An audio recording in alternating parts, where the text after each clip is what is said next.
Hello tout le monde! Alors aujourd'hui, je sais que vous êtes tous impatients de me retrouver pour cette nouvelle vidéo avec le thème, le sujet, qui j'espère ne fera pas trop polémique, mais on va parler aujourd'hui du café Starbucks de Starbucks.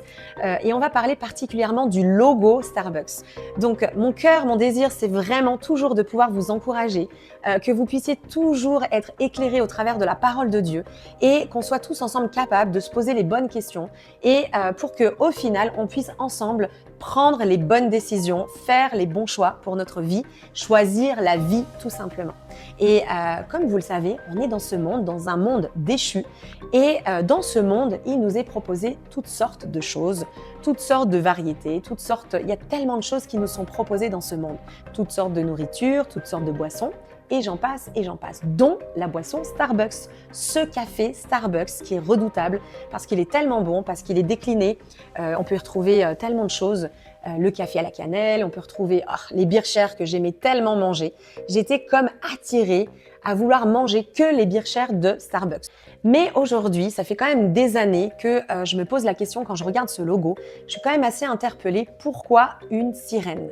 Pourquoi cette sirène sur ce logo Starbucks ?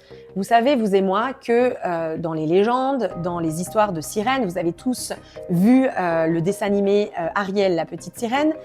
Vous avez tous entendu toutes ces légendes de sirènes qui attiraient les marins sous l'eau, au fond de l'eau, qu'elles les séduisaient. Et puis les marins, ils étaient tellement séduits par les sirènes ou par la sirène qu'ils étaient prêts à plonger en mer. Et puis les sirènes, à ce moment-là, la sirène attrapait le marin, elle l'attrapait, le chopait, et puis elle l'attirait au fond de l'océan, au fond de la mer. Et puis le marin ou les marins mouraient. Donc on sait tous, vous et moi, que déjà la sirène a cet emblème, cette connotation de séduction. Cette sirène qui nous séduit jusqu'au point de perdre notre discernement, jusqu'au point de perdre qui on est, jusqu'au point d'être attiré à la suivre dans des eaux profondes. Et je trouve ça assez fou parce que dans cette histoire de marins, je me dis mais les marins, ils en ont que faire qu'elle ait le corps d'un poisson, mais ils sont complètement séduits par leur beauté. Et moi, ça me fait vraiment penser à un Starbucks, ce côté très séduisant au travers de cette marque, au travers des boissons. C'est comme un appât où on a envie d'en reboire, on a envie de retourner. Puis la plupart, on se dit ah non mais moi, j'aime trop Starbucks, je vais aller que chez Starbucks. Mais pourquoi cette sirène ? Est-ce que vous avez regardé ce logo que je vais vous montrer de cette sirène ? Et c'est pas une sirène comme on a l'habitude de voir, c'est une sirène qui est assez étrange parce que c'est une sirène mi-monstre, mi-poisson. Et c'est marrant parce qu'elle a un grand sourire sur ce logo, elle sourit, elle tient deux queues, c'est ces deux queues qu'elle tient dans ses mains. Et c'est ça ce logo. Et dans cette histoire-là, en fait, je vous explique, le Starbucks a démarré en 1970 à Seattle. Et donc, les personnes qui voulaient créer cette nouvelle marque, ils se sont dit, mais comment on pourrait créer cette marque de Starbucks avec quel logo ? Et un jour, ils sont tombés sur un livre, puis d'ailleurs, ils avaient vraiment ce désir et cette envie qu'il y ait vraiment une connotation un peu marine. Alors un jour, ils sont tombés sur un livre ancien, antique, et ils sont tombés sur cette gravure de cette sirène qui était gravée. Et cette sirène n'était pas une sirène, comme je vous le dis, de la normale, c'était une sirène à deux queues qui était gravée. Et on l'appelait, cette sirène à deux queues, la Mélusine. La Mélusine. Mais qui est la Mélusine ? Et je vais vous raconter cette histoire du temps médiéval. C'est un chevalier qui s'appelait Raymondin. Et puis, cette histoire de cet homme chevalier, un jour, il parcourait la forêt. Et dans la forêt, d'un coup, il rencontre cette femme éblouissante, séduisante, magnifique, qui s'appelait Mélusine. Et puis, les deux, ils tombèrent amoureux, complètement fous l'un de l'autre. Et donc, ce chevalier Raymondin la demanda pour épouse. Et puis, Mélusine, elle lui dit, mais je veux t'épouser, oui, elle lui dit un grand oui, mais elle lui pose une seule condition. La condition qu'elle lui dit, c'est qu'elle lui dit, je veux t'épouser, mais il y a une seule chose que tu dois me promettre pour toujours. Elle lui dit, oui, vas-y, dis-moi, je ne veux jamais que tu viennes me voir me baigner. Et donc, il se dit, ok, il lui dit oui. Et puis, le temps passa, il eut des enfants avec elle, il se mariait, il construisit beaucoup de châteaux, enfin bref, son royaume prospérait. Et puis un jour, il était un petit peu curieux, Raymondin, et il se dit, mais je vais quand même aller voir mon épouse, pourquoi je ne devrais pas la voir se baigner ? Et là, tout à coup, il vit son épouse dans l'eau, mais c'était plus du tout son épouse humaine. Il découvrit sa femme poisson, donc cette sirène Mélusine, mais avec ses deux queues. Et en fait, ce qu'il découvrit, c'était un serpent dans l'eau. Et là, complètement choquée, son épouse Mélusine, elle cria d'un coup, mais un cri assez terrible. Et là, elle se transforma en dragon. Et puis, elle est partie très très loin de son amoureux, de son mari. Et elle partit, elle abandonna son enfant, son époux, tout, parce qu'elle a été démasquée. Et son royaume démoniaque s'arrêta. Donc, quand même, dans cette légende, vous êtes bien d'accord que vous et moi, quand on parle de légende ou je ne sais pas si vous avez des enfants un petit peu plus grands qui sont en primaire, on vous a tous demandé par l'Éducation nationale de faire lire à vos enfants toutes les histoires de l'Antiquité, des légendes de l'Antiquité, des dieux, des déesses. Et puis, moi, je me suis toujours dit, mais on se pose pas la question, enfin, on se dit pas, c'est normal, est-ce que c'est vraiment normal de lire ça? En tout cas, un jour, je suis tombée sur un des livres de mes enfants, de mes fils, où on devait lire toutes ces histoires d'Antiquité. Et j'étais pas étonnée en fait de découvrir toutes ces déesses, tous ces dieux étrangers. D'ailleurs, ces déesses, ces dieux étrangers, on peut aussi les retrouver dans la parole de Dieu parce qu'on en parle. On en parle plus dans l'Ancien Testament, mais on parle de ces dieux étrangers que beaucoup de païens ou même le peuple de Dieu, souvent ils se détournaient de Dieu pour adorer d'autres dieux étrangers. Et quand je dis d'autres dieux étrangers, c'était soit des déesses, on peut parler du dieu Moloch qui était représenté comme un taureau. Enfin bref, ils adoraient toutes sortes de dieux étrangers représentés par des statues. Il y a beaucoup de cultures qui vont adorer des dieux, même des dieux des eaux, où ça se passe dans les eaux. Souvent, on peut voir qu'ils apportent des offrandes, puis ils les déposent sur l'eau pour adorer le dieu des eaux, pour calmer les tempêtes, pour calmer la mer, pour calmer toutes ces agitations, afin que la ville puisse prospérer et être dans la paix. Vous vous rappelez de toutes ces choses-là. D'ailleurs, on peut y retrouver dans le film Vaiana ou comme dans d'autres dessins animés. Tout ça pour vous dire que le diable ne se déguise pas en Prada, comme dirait Soprano, mais ce n'est pas caché. Le diable ne se cache pas, ne se cache plus du tout. Quand on parle de cette sirène des eaux, cette sirène Mélusine, ça vous fait pas penser à Adam et Ève dans le jardin d'Éden? Quand le serpent s'est présenté vers la femme, vers Ève, elle s'est pas présentée vers Adam, mais vers Ève, vers une femme. Donc moi, ça m'interrogeait. Mais en fait, il n'y a rien de nouveau sous le soleil, en fait. Dans le sens où l'ennemi, il est là pour nous séduire, il est là pour séduire l'homme en soi, il est là pour séduire le monde, pour qu'on puisse se détourner des voies de Dieu et qu'on soit complètement aveuglé, confus même sur ce qui est vraiment la vérité. Et je crois que de nos jours, c'est comme si on a perdu ce discernement de se dire, parce qu'un jour on a entendu dans la parole de Dieu, dans le Nouveau Testament, tout est pur à celui qui est pur, on n'a plus besoin de discerner ce qu'on boit, ce qu'on mange, on peut manger, on peut boire de tout. Vous vous rappelez, Dieu nous a donné le Saint-Esprit, celui qui nous enseigne, celui qui nous montre la voie de Dieu, celui qui nous met sur le chemin de Dieu, celui qui nous fait entendre la voix de Dieu et qui nous aide à comprendre la parole de Dieu et à plonger dans sa parole. Ma vidéo, elle a pour objectif, pour but d'amener cet éclairage au travers de la parole de Dieu et notamment ce que je suis en train de dénoncer, c'est cet esprit de séduction, cet esprit qui vient nous séduire. D'ailleurs, dans la sorcellerie, vous savez, vous et moi, vous le savez tous, que pour être ensorcelé de quelque chose, ça va passer au travers de la boisson. Ça va passer au travers de rituels, de boire des boissons, de manger certaines choses, d'ingurgiter ou de se scarifier. Il faut qu'il y ait du sang ou il faut qu'on boive toutes sortes de potions. Et c'est comme ça qu'on est ensorcelé. Moi, c'est cet éclairage-là que j'aimerais vous apporter sur Starbucks, sur ce qu'on boit, sur ce qu'on mange, et puis faire ce lien avec Starbucks tout simplement. Et puis j'aimerais partager avec vous ce passage dans la parole de Dieu. C'est dans Apocalypse 17. J'aimerais le lire avec vous parce que vous allez me dire, mais Émilie, est-ce qu'on parle vraiment de sirènes, de femmes serpents dans la parole de Dieu? Enfin, Émilie, tu vas un petit peu loin. J'aimerais vous parler de ce passage qui est Apocalypse 17 au verset 3. Et je vis une femme assise sur une bête écarlate, pleine de noms de blasphème, ayant 7 têtes et 10 cornes. Alors vous allez me dire, mais elle n'a pas 7 têtes et 10 cornes. Quand même, elle a quand même une couronne. Vous vous rappelez? La sirène dans Starbucks a une couronne.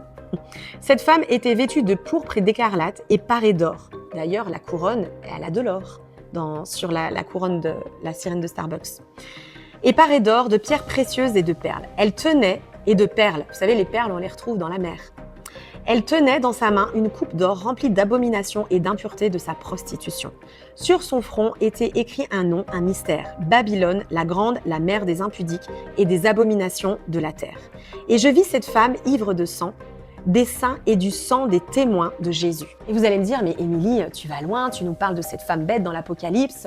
Puis vous allez me dire, mais Émilie, franchement, des sirènes couchées avec des hommes et puis ça fait des enfants, mais d'où tu sors ça? C'est vraiment une légende. Mais écoutez bien, je vais vous donner un passage dans la parole de Dieu. On le retrouve dans Genèse 6, écoutez. Lorsque les hommes eurent commencé à se multiplier sur la face de la terre et que des filles leur furent nées, les fils de Dieu, écoutez, les fils de Dieu virent que les filles des hommes étaient belles, et ils en prirent pour femmes parmi toutes celles qu'ils choisirent. Alors l'Éternel dit, mon esprit ne contestera pas à toujours avec l'homme, car l'homme n'est que chair, et ses jours seront de 120 ans. En d'autres termes, là, Dieu, il n'est pas content de ce qui est en train de se passer. Mais en d'autres termes, il dit, je ne pourrai pas toujours contester ce que l'homme est en train de faire, mais par contre, je vais amener cette sentence, ce décret, je vais écourter leurs jours, parce que là, ça craint. Et vous savez ce qui craint, juste après, il est écrit, les géants étaient sur la terre en ce temps-là, après que les fils de Dieu furent venus vers les filles des hommes, et qu'elles leur eurent donné des enfants. Ce sont ces héros, ce sont ces héros qui furent fameux dans l'Antiquité, les amis. Aïe, aïe, aïe, aïe, aïe. Franchement, lisez tout ce passage. Aujourd'hui, on parle des légendes, on parle de l'Antiquité, on parle des géants, on parle que c'est que vraiment des histoires légendaires. Et puis, ça vous fait pas penser au Marvel? Ça vous fait pas penser à tous ces héros, genre Superman, Marvel? C'est des géants qui ont des super pouvoirs, mais écoutez ça. Dans la parole de Dieu, dans Genèse, dans le commencement, Dieu en parle lui-même. Il dit que les fils de Dieu, en d'autres termes, les fils de Dieu, c'était les anges déchus qui couchèrent avec les filles des hommes, avec les humains. Et ça a fait des géants. Donc là, si vous me dites, mais Émilie, c'est pas possible une sirène, c'est pas possible une sirène avec un homme, bah, je vous le dis que c'est possible. Et ça paraît complètement fou, mais je vous assure que c'est écrit dans la parole de Dieu.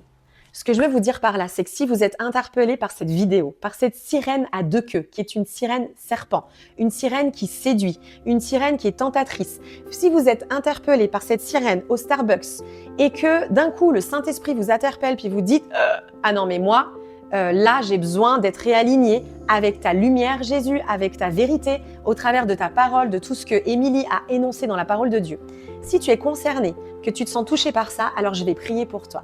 Si tu te sens pas concerné, en tout cas, je veux juste te dire une chose, que je te connaisse ou que je te connaisse pas, je ne te jugerai pas, je ne te juge pas. Je suis juste là pour amener un éclairage sur Starbucks et cette sirène.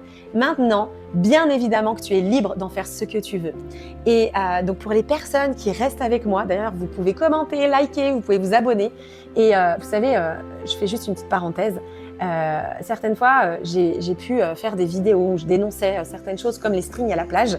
Et vous savez, j'ai des personnes, en tout cas, j'ai constaté même que je perdais des abonnés ou j'ai des personnes qui me disaient « Mais Émilie, waouh, mais tu vas faire polémique ». En fait, je suis pas là pour faire polémique, je suis juste là pour amener cette vérité, cet éclairage pour qu'on puisse vraiment se poser des bonnes questions et juste vous encourager à prendre les bonnes décisions, à vous respecter, à vous aimer et puis à pas tout boire, tout ce qui vient, à pas tout entendre, tout ce qui vient, à pas tout manger, tout ce qui vient, parce qu'il y a des conséquences. Et moi, ce que j'aimerais dénoncer dans tous ces trucs de Starbucks, de boissons, de rituels, de séduction, eh bien, vous allez me dire, Émilie, t'es encore barrée, mais il peut avoir aussi des conséquences spirituelles dans votre corps, en fait, dans votre âme. Et on parle d'esprit de séduction. Et moi, aujourd'hui, j'aimerais vraiment prier par rapport à cet esprit de séduction. Donc, si tu es concerné, tu peux juste fermer les yeux, puis tu peux dire, Jésus, je te remercie pour cet éclairage. Je n'avais pas vu les choses sous cet angle. J'avais même pas vu ce logo de cette sirène Starbucks. D'ailleurs, pardonnez-moi, tous les Américains, les Canadiens et les autres qui vont me dire « Ah, mais elle est complètement folle, cette femme !» Pardonnez-moi. Mais en tout cas, je prie pour vous. Et je te demande, vous pouvez dire, je te demande pardon Jésus pour cet aveuglement. Je te demande pardon parce que j'avais pas vu cette chose qui était grosse comme une maison, je l'avais pas vue. Et je suis convaincue que c'est pas le top cette sirène et que inconsciemment, au travers de ces boissons, de ce que je mange, je bois à Starbucks, je suis en train de nourrir cet hôtel de séduction, cet hôtel de sirène, de serpent des eaux. Et aujourd'hui, je veux m'en séparer, je veux m'en délier, je veux Vraiment, que Seigneur, que tu puisses me délivrer maintenant de toute forme de séduction et d'appât, comme quand on met des appâts pour choper les poissons. Mais je te demande, Jésus, vraiment de me délier et de me délivrer maintenant de toute forme de séduction dans ma vie, dans mon corps, mon âme et mon esprit. Je me repens aujourd'hui de cette sirène des eaux qui a encore une influence dans ma vie et une puissance dans ma vie et peut-être dans mon couple, peut-être au travers de mes enfants et tout ce qui est en lien avec la séduction, tout ce qui m'empêche de soumettre mon corps, tout ce qui m'empêche même de jeûner, tout ce qui m'empêche d'avoir une victoire au niveau de l'alimentation et de la boisson.